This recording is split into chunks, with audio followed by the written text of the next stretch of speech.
in the past, when I hadn't meditated or I hadn't spent time with doing that, it creates a lot of frustration within me. So now I'm better about listening to myself, to within myself, and feeling what I feel. If there's resistance there for any particular or for a project or anything like that, and really just kind of coming to myself as to why am I resisting? Why do I feel, the frustration, or why am I like this? And that's normally when it's like my cue to, hey, like you probably need to, go take a breather, go take a walk or something like that. Let's learn how our next guest gets up, dress up, and show up on purpose. Enjoy the episode.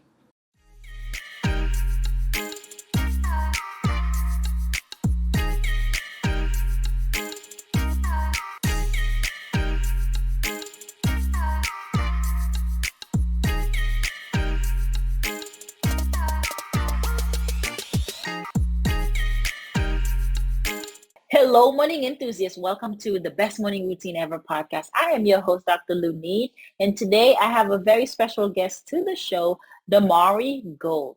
Damari has a unique perspective on money and personal finance. She is passionate about helping small business owners, more specifically, women-owned businesses, in understanding their money. Now, she can relate to this because she's a first-generation American and also an entrepreneur herself. And so she understands the difficulty that women-owned businesses face on a daily basis. And so she knows that money goes beyond business, and she knows that you have to look at all different levels, honestly, of different aspects of money and personal finance.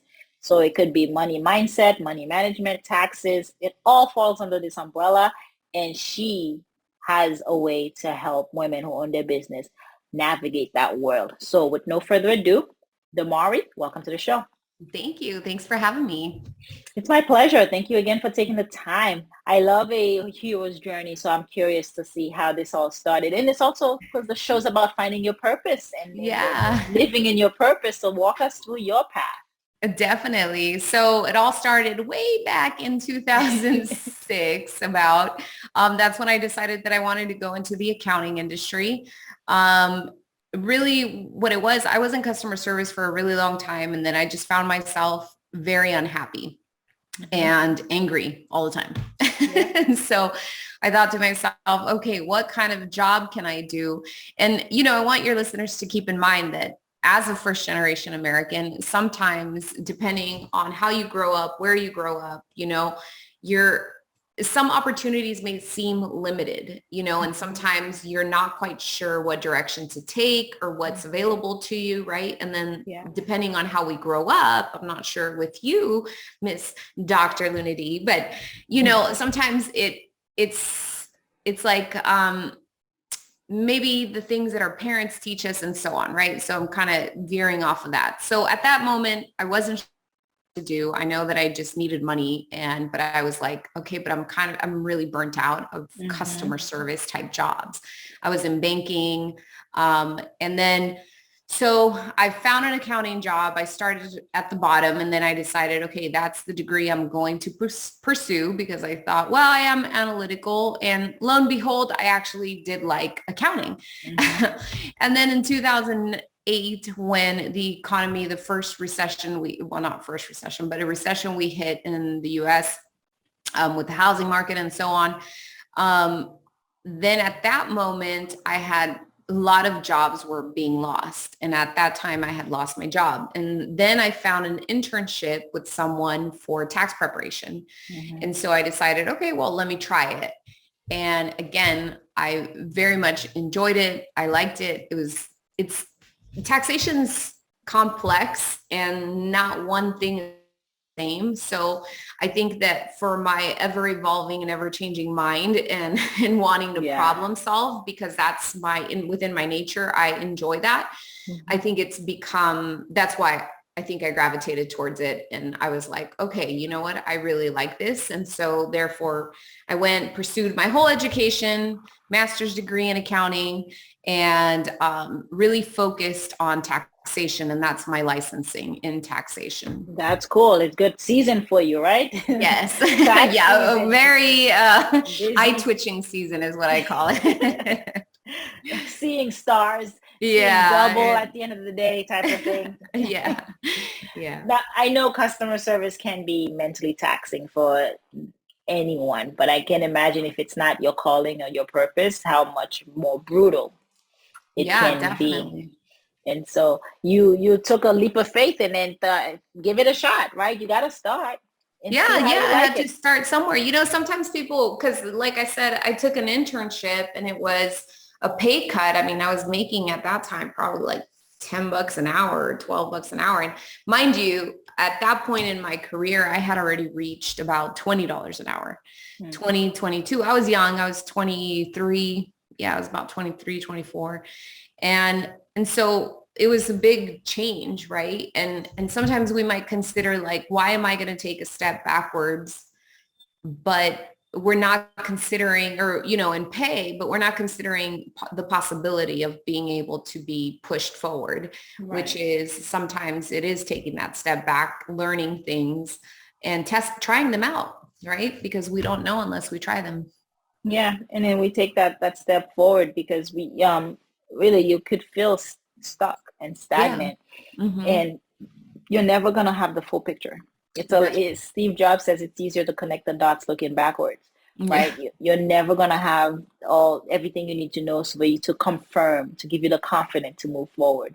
That's You have to right. move despite of the fear. Mm-hmm. And that's how a lot of people find their purpose. That's how a lot of Yeah. people find their dream and find out what is it, that thing that they're really good at, Mm-hmm. and that they're gifted at, and now they're not so burnt out doing Yeah. it. And, in the evolution, even in my career, even with what I'm doing, I've had to evolve in a sense of like, what parts do I like? How do I want to run my business? How working with a lot of CPA and tax firms, like what things did I like? What things didn't I like? What things can I implement? What things can I change? And at some point, and I will tell you this, that so I've been about 15 years, 15 plus years, probably at about the 10-year mark, 11-year mark, I was starting to feel like, you know what, maybe I'm done with taxation.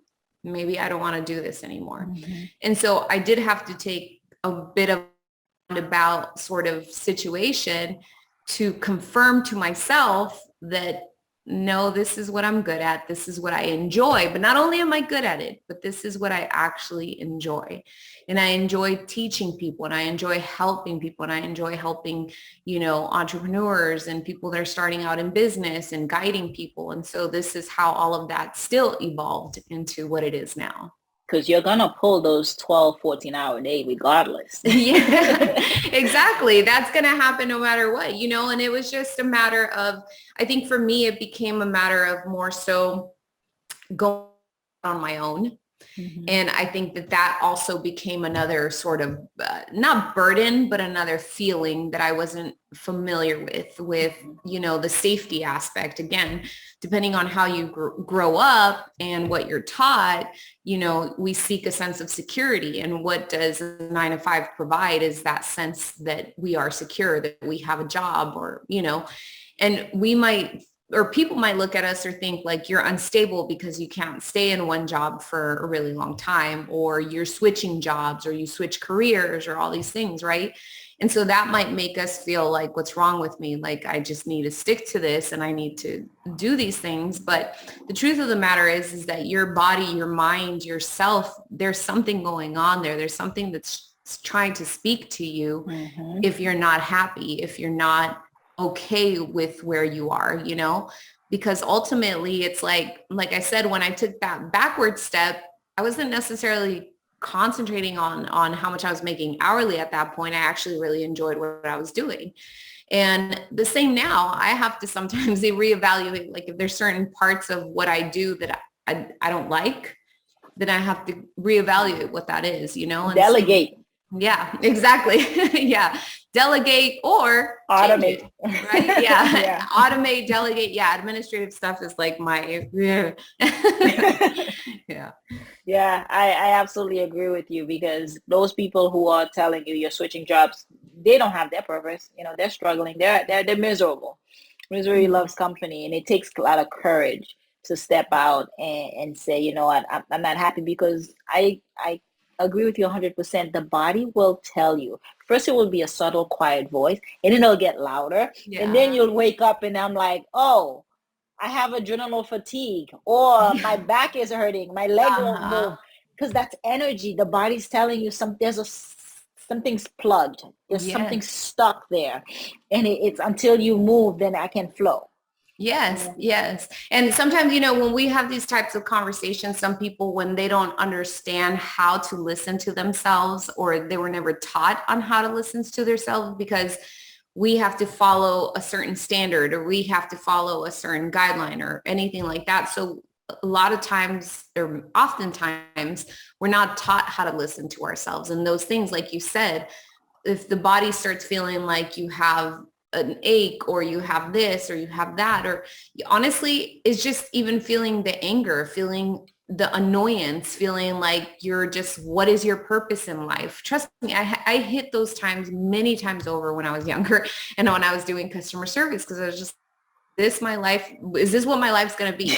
Yeah. Like this misery, right? And so if you are having those moments in your life, it is time to evaluate what you're doing. And what's the worst that can happen if you take the leap towards Yeah. trying something else? I mean, you don't like it. Okay, then move on.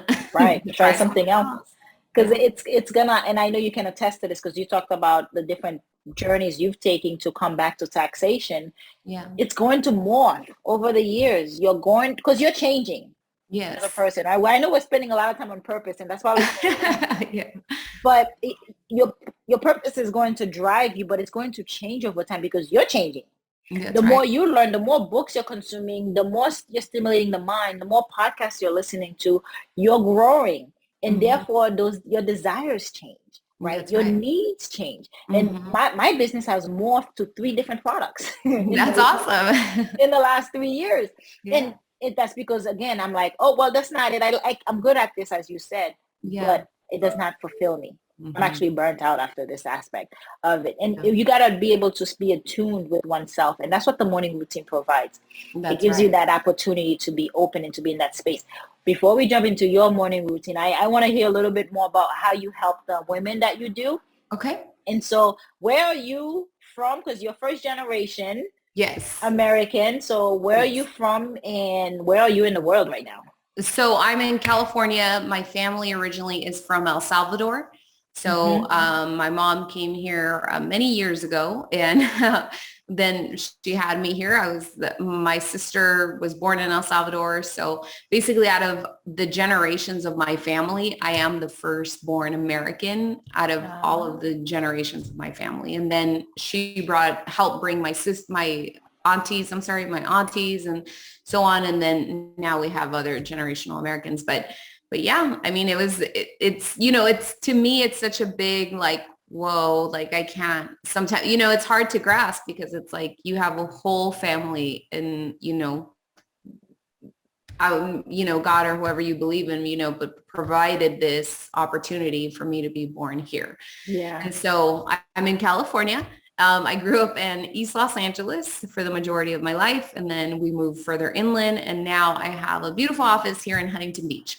Nice. Very Yeah. nice. I'm in San Diego. So we're in the Oh, nice. Love San same Diego. time zone. Same time zone. Yeah, yeah. My sister had moved to Imperial Beach, so I was out there for a little while as well. Yeah, California is beautiful. I Yeah. I can definitely share that because I'm first generation, but I wasn't born here. I was born in Okay. Haiti. I came here when I was 10 Okay. years old. And Oh, so we were wow. taught education, go to Yeah, school, get a job, and then you've that's made right. it. Yes, that's You, right, right? yeah. Education. You got to get a school. You got to get a job in there. Then you can say, Mama, I made it. I got a 9 to 5 job. I'm in corporate America. I got a steady paycheck and I got benefits. That's right. And it's a great aspect that we're talking about this, because what happens is that ingrained in us is what our parents didn't have, and this is, I'm going to move towards your question about how I help women and how I help people in business, because what happens is that whether you know this or not, is ingrained in us is a sense of the only way I will have a certain is by having this security or meeting these check marks, right? As first generation Americans, we do have that sense because our parents didn't have stability, because they had survival mode always. We carry that as well. We carry those senses of, and I'm sure you probably felt that way once you've completed like your degree and, becoming a doctor and all of those things. And now you're still probably thinking like, okay, what now? Like, what am I supposed to, like, how do I do this? Or, I need to grind, or I need to work hard in order to, right, to survive, in order to thrive, in order to have a good life. And that's instilled in us. And so oftentimes when you go into entrepreneurship, it amplifies those insecurities about money 1,000%. And sometimes we don't realize how much it does that to us, but it does. Our upbringing, the relationship we have about money, our beliefs about money, everything that's been implemented in us basically gets amplified when you become a business owner, when you decide that you're going to take this leap. And that's not to discourage anyone. Yeah, that's not to discourage anyone, but just know it is going to take a lot of, not only it's like mental work, you know what I mean? Because there is a lot of mindset, mental work that you have to work through in order to get past a lot of these different feelings that you're going to feel as an entrepreneur when it comes to your finances. If you didn't like looking at your, let's say, income before when you had a 9 to 5 and paying all your bills, trust me, when you become a business owner, you're definitely going to be like, oh my gosh, I don't want to do this. Yep. That's that insecurity that it creates, because it's like, oh man, I have more expenses than I have income. I got to go out and work some more, work harder. But you're right. That security is very important for us, and especially for women, right? Because you need the emotional support. You need the financial support also, because somehow that is linked to our self-image. That is linked to our self-confidence. So tell us a little, how is that those finances linked to who we are? We shouldn't, but it is. It is. And, a lot of times I say it's identification. So identifying how it's represented to you, or how basically it manifests in your life. So a story that I often tell is, for me, it was seeing my mom hustle and cleaning houses and selling whatever she could and yard sales and on the weekends. And she had a but she still needed to do all of these things in order to provide. And so I found myself growing up having multiple jobs, thinking in my head that if I do this, if I work hard, if I work, somehow I am going to be able to fill in the blank, right? But I never did. and I never could, because no matter how much I earned, I would spend it just the same. I had really bad spending habits. I was a young kid. It was just like, I never had that much money before in my life. So now it's like, okay, I get to spend it all on myself and then overindulge, right? And so these are the things that, in order for us to be confident, or in order for us to move the needle towards a place where we are going to be comfortable in the uncomfortable, is by understanding that, are we fighting not seeing our numbers? Are we fighting not being truthful with ourselves, with our spending habits, with what we're doing, reevaluating, making those difficult decisions that say, I need to cut this out of my life. I need to reevaluate and assess and all of these things, but there's a lot of small changes we can do, but in our head, they're amplified. Yeah. And so in order for us to start moving the needle towards feeling confident and feeling comfortable with it, is we have to face it. You have to just get your big girl panties on and I was say, thinking the same thing. Yeah. And you have to just face it. You have to start practicing something that will help you face the reality. And I'm sure maybe I don't know if you're going to ask me this, but how can you start doing that, right? How can you start practicing? What can you put into practice? The most simplest thing that I teach is have a calendar, like, what are those called? A planner kind of calendar thing. And what I say is fill in all the days that you have to pay bills, like fill in every time you have, all of the payments that are due, all your, what's called your fixed expenses kind of thing. And you could do this rent, for business or your personal. Yeah.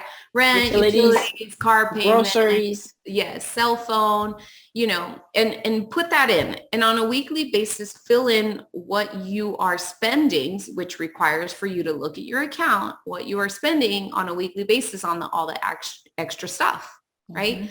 So as you're doing that, what you're doing is you're causing awareness to yourself how you're spending on a weekly basis. Because oftentimes what happens is if I tell people, I want you to save $300 this month, what do you think happens? They focus just on the $300 and think that is so much money, right? And to some people it might be a lot, to some people it might not. But then if I say to you, save $10 a day, does that seem doable? Yeah, manageable. Right? So, but guess what? In 30 days, how much money do you have? 300. Yeah. There you go. And so these small increments of changes. So as you're going through your weeks, and trust me, you spend $10 on a Starbucks coffee now. Geez, like, right? Inflation. So, inflation, exactly. And this brings up actually a good point that I had posted something yesterday about inflation that because we went through 2008, 2009, there's a lot of things we see happening that are very common to another possible recession or some sort of something happening economy, like some sort of economic besides change. COVID, Damari? Yes, because think about it. Gas prices are at $6 in California. Yes, they are. Okay. So how do you think people are managing being able to pay for gas now? You go from making a $300, let's say, gas payment to now $600 gas payment, right? That's an extra $300 that people either didn't save, didn't have, are overspending, right? Yeah. So here we start this kind of, what would you cut out if you had you have to spend an additional $300? Eating out. I would stop eating out on the weekends. Okay. And then what do you think happens to those restaurants no longer eating out? They lost a very valuable customer. Exactly. Well, not only that, but now they have a surge of employees that they can't pay. Yeah. Because people aren't eating out as much. So they start cutting that out, right? Yeah, and you put it in perspective. Yeah, it's a ripple effect. And that's what I think people don't have. When you're short-sighted, you're not looking at the big picture. So a ripple effect happens when this type of increase in inflation happens because people can no longer afford their lifestyle. And if, let's say you would go to, let's say you would vacation, right? I gotta tell you right now, I won't go to San Diego. To take my family to San Diego would cost me like $3,000.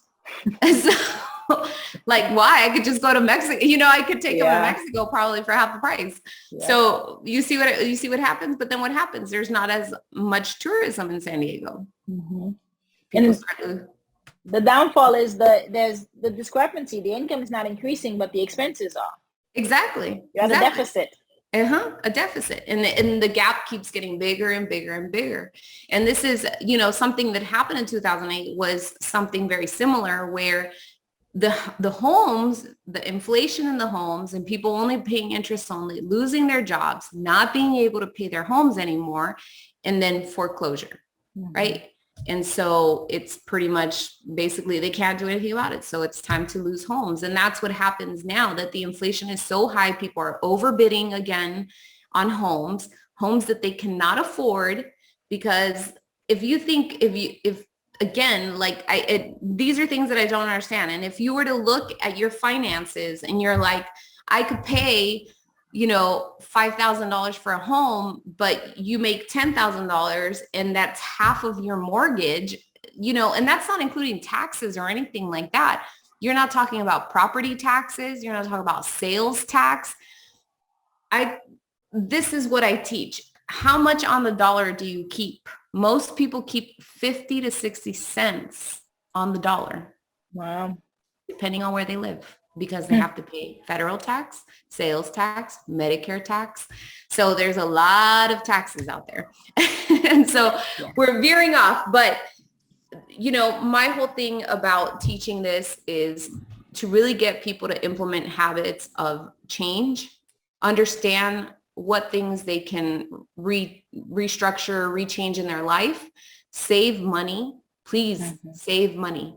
It is one of the only liquid, assets are the best thing you can have.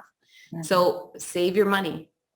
Don't, if you need to pay stuff on a credit card, do so, because the truth of the matter is that if you have cash, if something were to happen, if you were to lose your job, you can't pay your rent on your credit card. Right.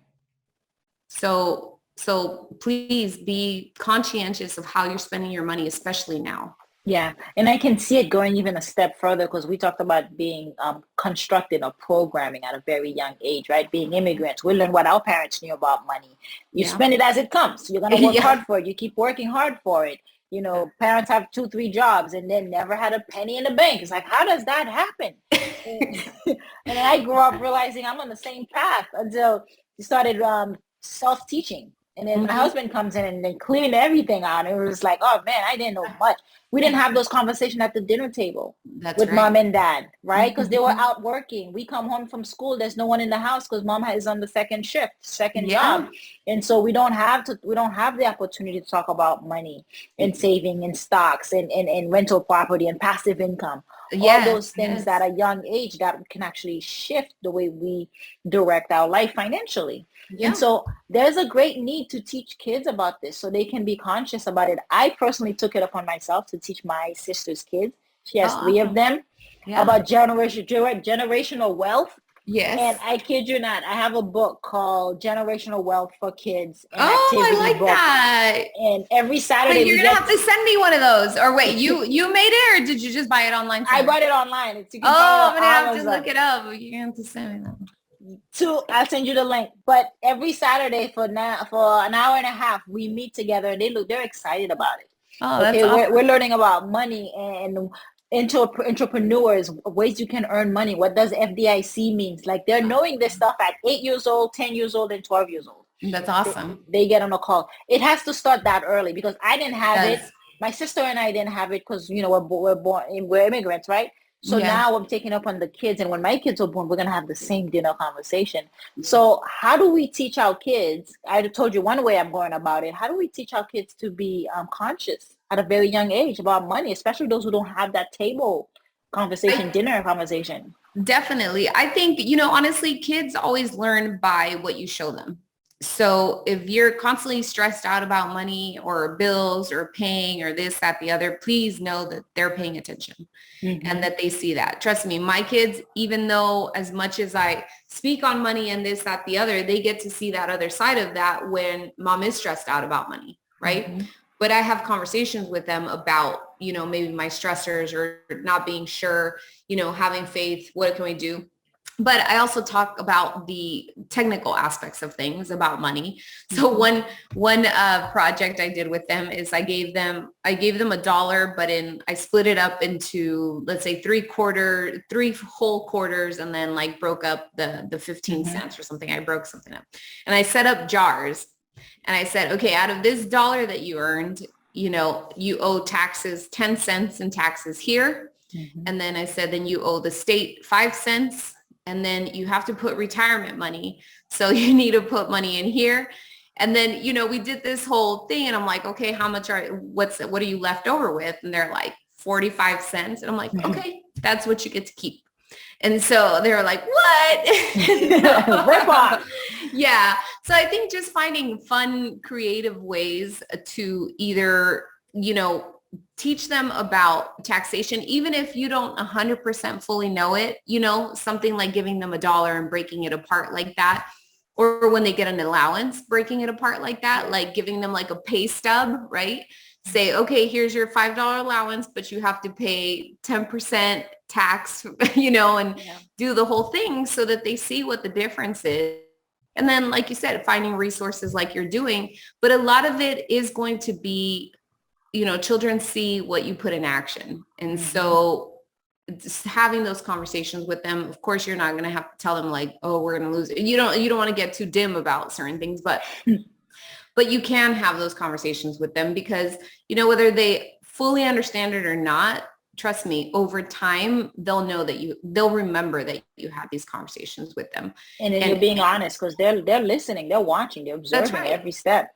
Yeah. And because know that your child will one day grow up and have the same sort of emotional attachments and emotional things, triggers, and all this stuff with money, just as you are. Mm-hmm. So, giving them the tools to really prepare for that stuff. Like, what are you doing to take care of yourself when you're triggered by money, when things like this are looking difficult, and what things you're doing, right? Leveraging money, saving money, all of those things. So having those conversations with them, I think is great, but also doing fun activities is also, there's a lot of stuff I'm sure on YouTube, on Pinterest that you can look up, just do little fun stuff with them. Like that book, I think that was pretty cool. Yeah, absolutely. And I'm sure the women, the business owners that you work with, they're moms too. So then they're learning because it's almost a ripple effect that you're creating. You're teaching the moms teach the kids, and then we're changing the whole generation. That's right. Because we're giving them tools that we didn't have, right? But now they're seeing that although we didn't have them, we're putting them in action. And that's just as important. Money habits, they're real. They're real. They add up. Compound effects. They compound over time. Those small changes make big differences. They do, yeah. Since I've met a husband, I've been able to pay off car, credit card, and all this good stuff. And why didn't I do it before? Yeah. Didn't know the how. We didn't know the how. Yeah, exactly. Discipline, skill, everything. Yeah, let's talk about habits. A different form of habit, right? Well, we're on the topic. How do you get up, dress up, and show up? What's your morning routine like? My morning routine. Well, mine varies. Not luckily, but I'm blessed to be able to sort of, my routine just changes because sometimes the day just calls for it, What probably I would share with everyone is just more so sometimes, especially if you have a 9 to 5, I know it can be difficult to really create a space for yourself in as far as like meditation or listening to, books and things, or having some time for yourself to really just either reflect or just, feel good, get yourself centered. But I do recommend, even if you just put your headphones in or when you're driving, listen to a good book. Yeah. Or just, even on 15-minute breaks, go for a walk, go outside, allow the energy to flow out of you if you're feeling a certain way or if you're feeling frustrated. And for me, my habits, my morning habits, or I'll say this, my habits always include having meditation time. Yeah. I do have meditation time. But I don't want to sound cliche in a sense that, every morning I'm a mom, guys, like it's like everybody's annoying me and I'm like, come on, get going. Or I wake up late or I'm tired or whatever, but I do make time whenever I need it to meditate, to take the time. And if I feel it, I work close to the beach. So sometimes I leave the office and I go to the beach just so that I can kind of clear my head or take a minute. And I know not everybody has that flexibility. That's why I'm saying, like, if you're in business for yourself, then you have that flexibility, create that for yourself. If you're not in business for yourself and you work a 9 to 5 and you have a job, still implement something in your day that will allow for that habit to take place, whether that be meditating, reading, listening to a nice song, moving your body, dancing, anything that will allow for you to feel better about your day and yourself. And to give you energy, because we are a bundle of energy. We're fluid. We have to keep moving. Yes. When you don't meditate, how does things change for you? For me, sometimes in the past, when I hadn't meditated or I hadn't spent time with doing that, it creates a lot of frustration within me. So now I'm better about listening to myself, to within myself, and feeling what I feel. If there's resistance there for any particular, or for a project or anything like that. And really just kind of coming to myself as to why am I resisting? Why do I feel, the frustration, or why am I like this? And that's normally when it's like my cue to, hey, like you probably need to, go take a breather, go take a walk or something like that. Because I don't know if this happened to you, but like in 2020, I feel like, I don't know if it's because we were like trapped at home or what, but I feel like it made me almost feel like I still had to be trapped at home for some reason. Mhm. Like I wouldn't force myself to go outside. And it's like, why do I feel like I'm still kind of stuck in here? And I'm not like that. I'm not a homebody. So it was something like that I really had to be aware of, that I was just like, why am I not forcing myself to go outside, And sometimes you could do that. I mean, some people aren't outdoor people, but we all need sunshine. We all need fresh air. We all need to kind of, get energy flowing. Yeah. So yeah. So it was good. I don't know if you experienced that in your in your life. It's the habit though. We spent a year and a half indoors, so the brain memorized it. That's your new norm. And so Yes. that's why you have to kick the habit. You have to replace it. You don't just break it. Now you have to replace it with different activities. Yeah. And see, for me, because like some people like to have a lot of consistency, I like change. So I like, different times and stuff like that. I call myself an active senior because I have an active lifestyle. I go golfing, I go to yoga, I exercise, or I go for walks. So I just try to do whatever feels good to me at that time. So that's another thing I highly encourage. If that's your habit, then that's your habit. Just do things that you enjoy. Listen to your body, because Yeah. every body is different, pun That's intended. Yeah. So tell us, how can we connect with you? Where can we find you? Yes, you can find me on Instagram, Damari Gold, or you can find us on our website, tgsaccounting.com or damarigold.com.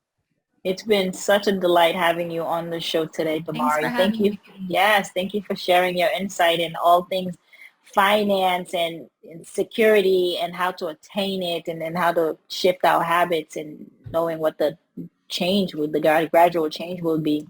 It's been very, very endearing. Thank you for being honest. We enjoyed having you on the show. Thanks for having me. I appreciate it. You got it. Hope you enjoyed today's episode. Please comment and tell us what was your favorite part, your favorite habit that you are going to try out for yourself today. Comment below. If you haven't already, be sure to subscribe. Until next time, I will see you at the top of your best morning routine ever. Stay blessed.